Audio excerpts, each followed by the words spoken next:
Shove it, man! Hello, Shove It Squad. Happy Queen Day. I'm just kidding. I couldn't care less about that old rinky ball bag. But today's video is one I've been putting off, and it seems very appropriate today because there's a lot of drinking going on today. And that brings me to today's video. So the reason for my death today is Sebastian over on Patreon. He wanted me to do another drinking episode. God, I hate you, Sebastian. Well, it brings me on to a good point. You don't just have to request Ring of the Hawk episodes on Patreon. You can request anything. You can request me of sitting in the park smacking myself in the head with a brick if that's what you want to see. So if you want to make the Hawk talk, sign up today. I'm just going to ask you all now quickly to subscribe. It's not like I ask it very often, so do me a favour and hit that subscribe button. It's taking so long to get to the 100k Graceland zone. It'd be quicker to make your girl moan. So last time I did one of these drinking episodes, everything went wrong in my life. I got dumped, I got a brick thrown through my window, I ruined whiskey permanently, and then I cried myself to sleep. So I'm going to be doing today's episode a bit differently to normal. This is going to be a live episode, so the format might seem different. If you don't like it, that's too bad. It's not always a bad thing to do things differently. Now on to the bit of the video that I was dreading. Now unlike last time, I'm not going to be drinking whiskey. The Hawk's a sophisticated bird nowadays. So instead, I'm going to be drinking Foster's. And I've got a whole crate here. It should be enough. It should be enough. But you never know, because there's some little rules we're going to be doing for this drinking game. And I want you to all play along at home. If you've got a can, crack it open. You're going to need more than one can, in fact. Bring a whole fucking crate. There's no need to hate. Now, the rules of today's video are the following. Number 1. You must be drinking at all times when Eric Bischoff, the leader of the Grey Crew, is on the screen. Number 2. 5 fingers anytime anything ridiculous happens on the TNA show. And number 3. 3 fingers anytime the cameraman zooms in on someone's ass. It's a good thing Sonny Siaki won't be on this one because we're watching a show from late 2010. So there's no need to say when. Right, let's crack on with this. So this seems to be the episode not long after the Immortal faction formed, the 10-10-10 storylines happened. So there's going to be a hell of a lot of faction warfare going on. God help me, I'm screwed here. I'm going to end up paralytic, aren't I? I am dreading what's on this show. The first thing we see is the leader of the Grey Crew, Eric Bischoff. So I'm going to have to crack this one open. And the rules will be whenever he's in the camera shot, I have to be drinking. So please, Eric Bischoff, make this a short promo or I am going to be fucked. I'm not even going to get through the first segment. Fuck's sake. You couldn't make this up, could you? The second person we see is a wild Slapnuts appears. Jeff Jarrett. Everyone's here looking all smart and the cowboy James Storm is carrying a trash can with him. Someone in the crowd's making fun of Eric Bischoff's grey hair and he starts showing it off to them like it's something to be proud of. What an idiot this man is. Oh no, he's got a microphone. Fuck's sake. The first person Eric Bischoff decides to highlight is the idiot Abyss. He says he's the smartest monster in the world. Someone on commentary could be heard chuckling away. Next, Bischoff talks about how great Slapnuts is and that he's a UFC legend. I think he just beat Kurt Angle in a special match on pay-per-view and it sucked ass, by the way. Sonny Siaki's ass, that is.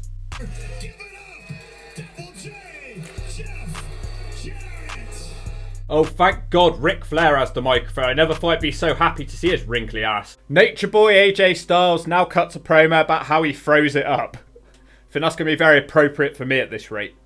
It's a pretty funny promo from AJ Styles. He just beat Sabu on pay-per-view and he says that Sabu has now lost his job and he's going to be doing that finger point thing in the unemployment line. Now AJ Styles is threatening Stevie Richards. He says he's going to snap his skinny neck and send him to hospital.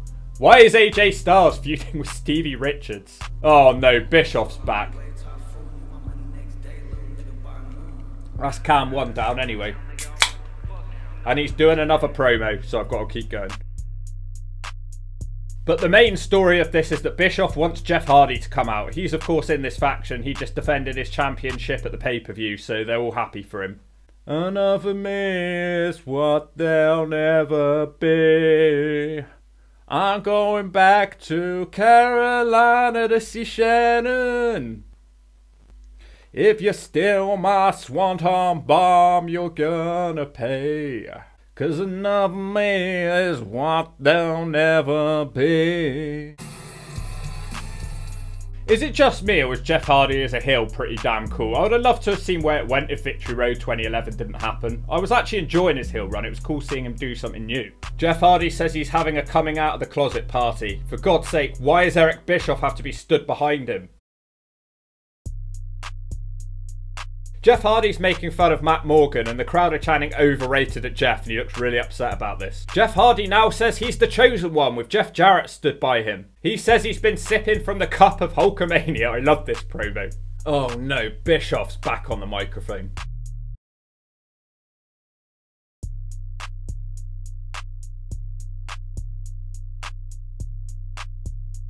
We are 10 minutes into the show and they are now bringing out the Hawkster. This promo is going to go on forever, isn't it? The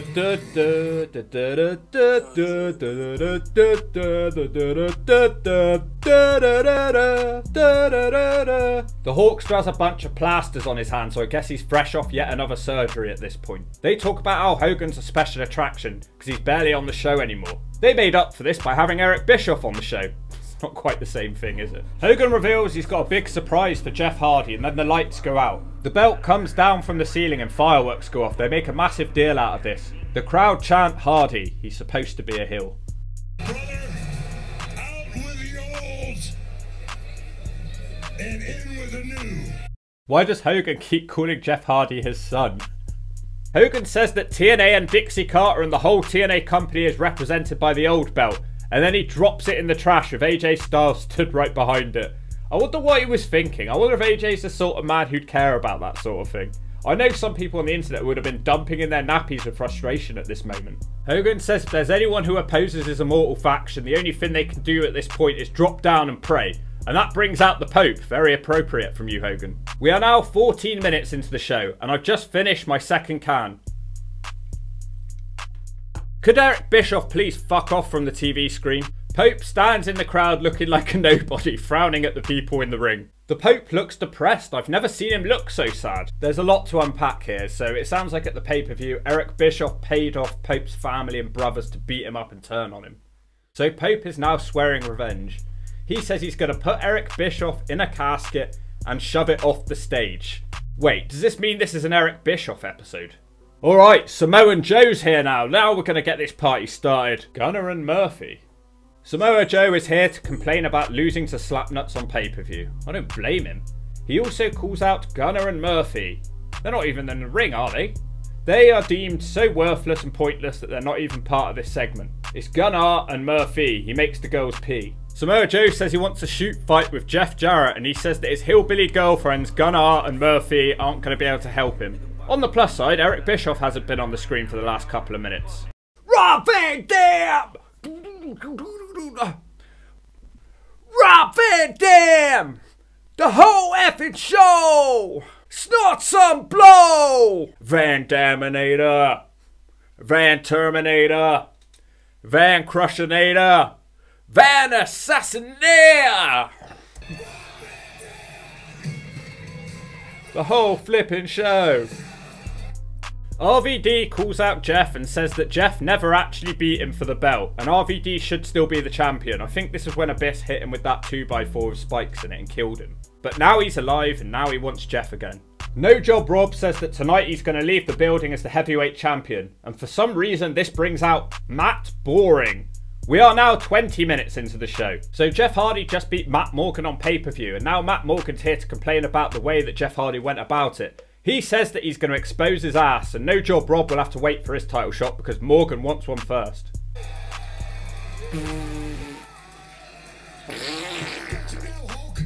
Matt Morgan threatens Hulk Hogan. He said he used to worship the ground he walked on as a kid, but now he pretty much hates him. Hogan says that he's going to have a meeting with the rest of the Grey Crew and they're going to decide what to do about tonight. He says Morgan should be careful what he wished for. Could be worse, it could be better. I mean, I thought I was going to absolutely die during that segment alone. But things should be looking up from now on. Oh, you've got to be kidding me. We go straight to a segment with Eric Bischoff and Ric Flair in the grey room. The Hogan locker room, I guess. There's grey hair floating around everywhere. Ric Flair looks like a lizard person. Ric Flair says they are not old, they are great, and they get better every day. These three smug bastards make me want to throw my Fosters at the computer screen. They're making fun of Matt Morgan backstage, saying that he's worthless and they're not scared of him. The whole time the camera keeps zooming in on Eric Bischoff's face, despite having Hogan and Ric Flair, the two bigger stars, on either side of him. This quickly finished off my third can and I had to bite into the fourth can. Yeah. Okay. Yeah. What are you thinking? What are you thinking? How about Samoa Joe, the ultimate submission machine, against Gunner and Murphy? They want to wear this given. Hogan says that Samoan Joe is going to face... Hogan... Hogan says that Samoan Joe, the ultimate submission machine, is going to face off against Gunnar and Murph E. Why? Actually, that's a drink, isn't it? Fuck.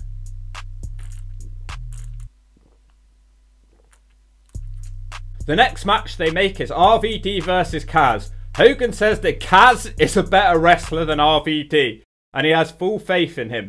If RVD can beat Kaz tonight, he'll get a world title shot.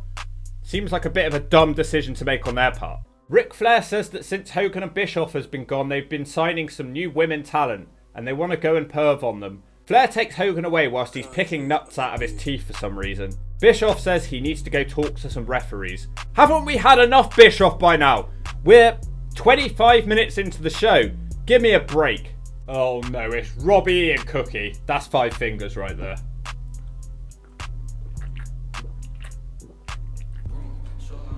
Robbie E is the X Division champion because he just represents that style so perfectly.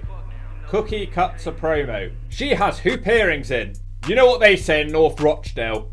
The bigger the hoop, the bigger the whore. Cookie threatens Taylor Wilde. She says she may not be a wrestler, but she's from Jersey, so she knows how to fight. So it sounds like Cookie's going to be in a wrestling match. Drink.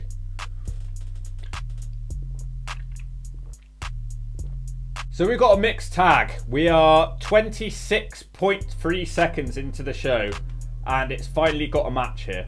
It's going to be a mixed tag with Jay Lethal and Taylor Wilde, who looks like a bowl of salad at this point in her career. Unfortunately. Oh yeah! Put your fingers up. Put your pinkers up. You're gonna pump it up. You've got to pump it up. Put your whole fist up. Pump your fists up. Put your fists up, your girl. Make her gonna hurl. Put your fists up. Not gonna lie, Robbie E's theme is a low-key banger. I love Taz during Robbie's entrance. Oh!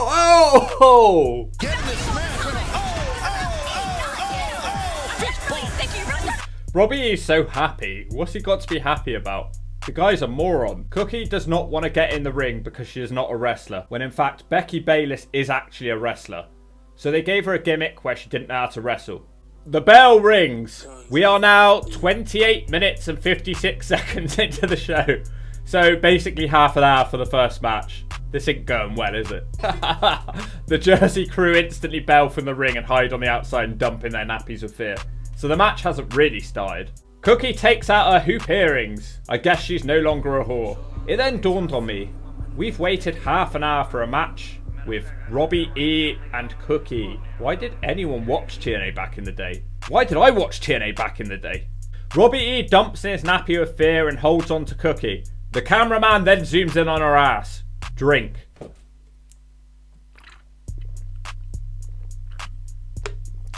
Taylor Wilde, the bowl of salad cream, now has the tag, but Cookie doesn't want to fight her because she's not a wrestler. Taylor Wilde's boobs have grown about 20 times.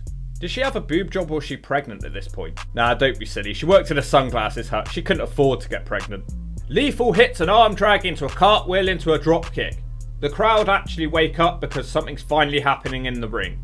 Jay Lethal gets distracted by Cookie, so now Robbie E gets the advantage and the pace slows to a snail's pace. It's like watching paint dry on your wall. Why is Robbie E's mouth always open? He's going to catch flies if he keeps that up. For some reason, Taylor Wilde storms the ring whilst Jay Lethal's got Robbie E in a submission. This causes the ref to get distracted and the team lose the advantage. So that's pretty stupid. Drink.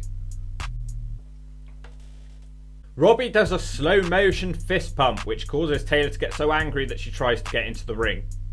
Why is she so angry about that? Was he fisting her? Cookie now gets in the ring with the referee distracted. She spits on Lethal and her and Robbie stamp on him. Robbie E somehow gets a 2 on these spits and stamps. Then Robbie E runs and he almost crashes into Cookie, and when I say almost, I mean he barely touched her, he barely even came close. When he turns around, he gets smashed with the lethal combination. What happens now made me drink. Cookie comes into the ring and she's being a dick. Taylor Wilde is there and Lethal gets hold of Cookie, and then Taylor Wilde struggles to get over the top rope. And then she tries to kick Cookie, but Cookie bails, and then everyone's running in slow motion. The ending to the match is because Cookie got a boot pulled off. Taylor Wilde, the bowl of salad dressing, is chasing her around the ring. In the ring though, Robbie E smacks Lethal with the boot. He hit Lethal with a fur-covered boot for the 3. Even worse, Taylor storms the ring at 1 and she still can't break up the pin. What the fuck was this match? Drink. Even worse, Taylor storms the ring at 1 and she still can't break up the pin. What the fuck was this match? Drink. Look at Robbie E's face. Do you miss this guy or what? That's X Division, ladies and gentlemen. Up next, it's a recap of the Motor City Machine Guns beating Team 3D on pay-per-view. The stipulation here was something. So Team 3D come out to cut this promo, and they say they're gonna retire, or I think it's because they lost to the Motor City Machine Guns. Yeah, so Team 3D are here to say goodbye. This is their goodbye promo. So the show has slowed down a bit. It's not funny, it's not stupid, so nothing to drink to here. I have to say though, do we really need another promo? We've had one terrible match, and this is a long ass promo. Team 3D take credit for all the tag teams that are doing well. They say that without Team 3D there'll be no Inc. What a shame if that didn't exist. He also takes credit for Generation Me, the Young Bucks. Brother Devon has a coat on that makes him look like a predator, so that's a drink.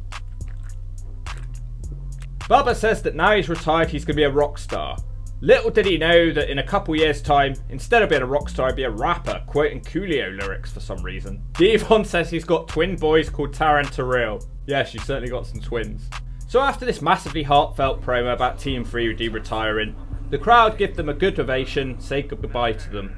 Then they turn around. Bubba smacks Devon in the head and reveals, "Psych, we got you, we're not retiring, we're just feuding instead." Drink. Why does Bubba Ray have sideburns that are cut off in the middle? It looks like someone forgot to shave that bit off, he looks so stupid. So we're halfway into the show, and it's not going as badly as I thought. We've drank 4 cans and a half. I thought it'd be a lot worse than this. It then goes downhill. It then cuts to Eric Bischoff backstage lecturing some referees. Fuck's sake. Why the hell would you appoint a punk kid to be the senior referee in such an important match, a world title match on pay-per-view? They look like the Three Stooges. It's Earl Hebner, his son, and Eric Bischoff's son, Garrett Bischoff, the master of the grease cutter. Bischoff is telling them all off for doing a bad job lately. Why would he think they're doing a bad job? Bischoff is yelling at them, particularly because Garrett Bischoff made a bad call during the Jeff Hardy-Matt Morgan match, which enabled Jeff Hardy to win. Surely Bischoff would want Jeff Hardy to win. This makes 0 sense. Drink. And if you weren't already drinking because Bischoff's on the screen, you gotta drink double now. Matt Boring storms into the office and he defends Garrett Bischoff for some reason, who looks like a tub of margarine.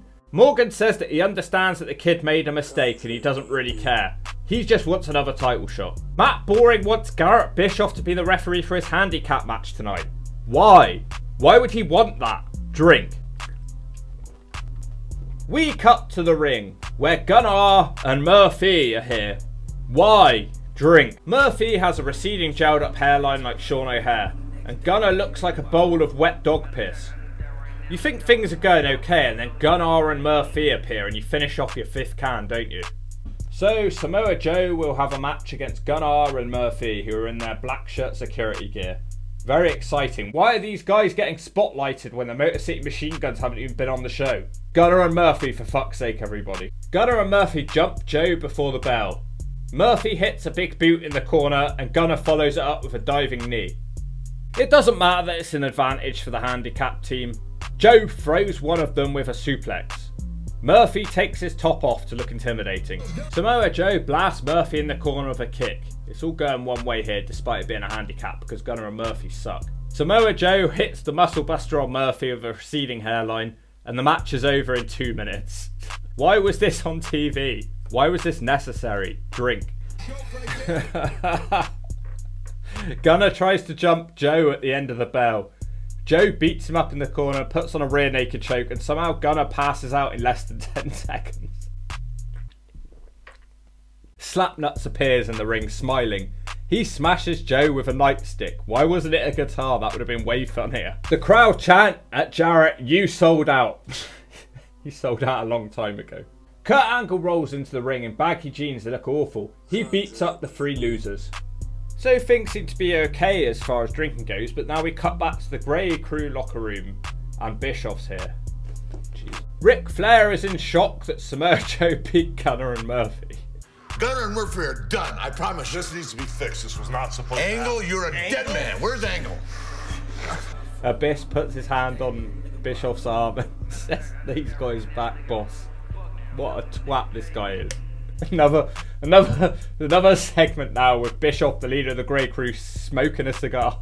Why didn't anyone give him a haircut before this TV show? It looks like someone put a bowl over his head and cut around it.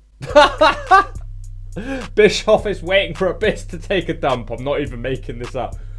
Bischoff is waving the smell away of his hands. Bischoff quickly realises that it wasn't Abyss he was smelling, it was the Pope. The Pope comes up behind him and then punches Bischoff in the gut. He beats up Abyss and then takes Bischoff away around the corner. God knows what's happening there. So now we'll have a match. It's Kazarian versus Rob Van Dam! There's just no way No Job Rob's doing the job to Kazarian. Let's face it. Come on, let's be serious here for a minute. No Job Rob is busy trying to entertain the fans, so Kazarian drop kicks him in the back whilst he's celebrating on the turnbuckles. Kazarian does this hip toss slam thing and then celebrates at the crowd with his fortune fingers. Wonder how he's going to shove them tonight. No Job Rob fights back pretty damn quickly with a huge monkey flip on Kazarian. Not once, but twice, and it sure wasn't nice. No Job Rob gets a 2 count and a cartwheel into a back moonsault. Taz is very excited by this.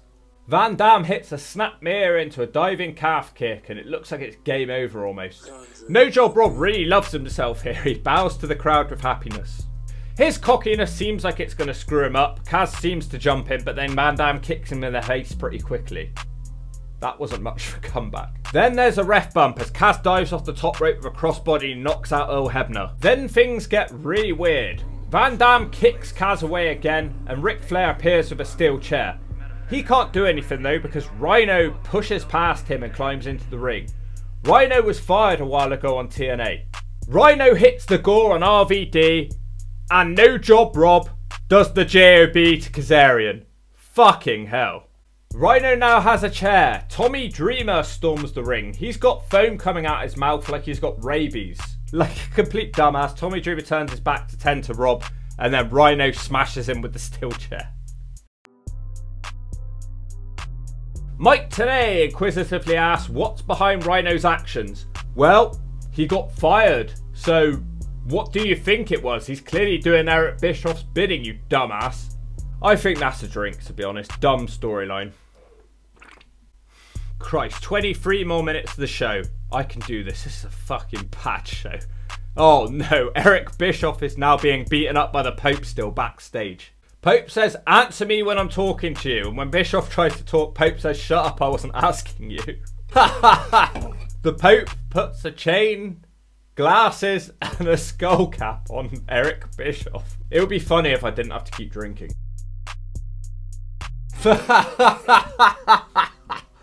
The Pope says, rap to me. And Eric Bischoff says, shizzle my nizzle. And Pope slaps him. Rap to me! Shizzle my dizzle my... What the hell? That's not what I'm talking about. In another locker room, Abyss is frantically apologising to Hulk Hogan. He's saying, yes sir, I'm sorry about what happened to Eric Bischoff, sir. Now we have a TV title match. AJ Styles will defend his TV title against Stevie Richards. What has Stevie done to earn a title shot? Who knows? Who cares? Let's be honest, he doesn't deserve it. Let's be honest, he ain't winning this one. Stevie Richards jumps AJ Styles during his entrance. To be fair, Stevie Richards is still in great shape at this point. Stevie Richards hits a back body drop on Styles and then clotheslines him out the ring. There's no need to grin. AJ Styles cuts Richards off as he comes back into the ring and he hits a big moonsault across his stupid head. Nothing funny is really happening. AJ Styles is dominating the match. Stevie tries a comeback. AJ smashes him with a huge drop kick. I think he's thick. Out of nowhere, Stevie Richards with a nice comeback. He hits a couple of clotheslines, a back elbow and a net breaker and he gets a 2 count on AJ Styles. But let's be honest, no one's buying that he has a chance here. Pretty cool moment up next, although we have to wait for it a little bit. Stevie Richards misses an attack in the corner and smashes into the ring post. AJ Styles waits on the outside of the ring, waiting to do his little springboard dive. He grits his teeth with anticipation. Unfortunately, Stevie takes a while to get up. When Styles does springboard into the ring, he's met with a Stevie kick. It looks like it should be game over, but Styles gets his foot on the rope before it's free. The Hawk truly thought it was over then. I don't know how I bought into that, so fair play to these two guys. Stevie Richards tries to powerbomb. AJ Styles reverses it, but doesn't land on his feet and kind of scrambles backwards. He throws Stevie down with a hair drag, which is not a move I'd associate Styles with. And AJ Styles then hits the Styles Clash, but Stevie just smashes on his neck. He looks like he's dead, and I'm going to drink to that, because fair play to that. Taz says that Styles Clash was just a little bit more violent than usual. In other words, he botched it. Backstage, the Pope is beating up Eric Bischoff in a skull cap. He smacks him in the gut and pushes him in a casket and closes the lid. Hopefully that might be the last time we have to see Eric Bischoff, which means my drinking will come to an end. But it doesn't mean the stupid stuff will stop and I'll still have to drink to that. The Pope wheels Eric Bischoff out to ringside in the casket, but Abyss jumps him. Abyss then opens the casket, so Eric Bischoff is back, and I have to drink. Pope closes the casket. Thank you, Pope. Pope seems to be doing a good job against Abyss, but then Eric Bischoff reappears from the casket, and he punches Pope in the slash zone. God, Jesus Christ. Abyss and Bischoff beat out the Pope, put him in a casket, and then they wheel him into a wall at part of the stage. It looks so stupid. It's made of cardboard.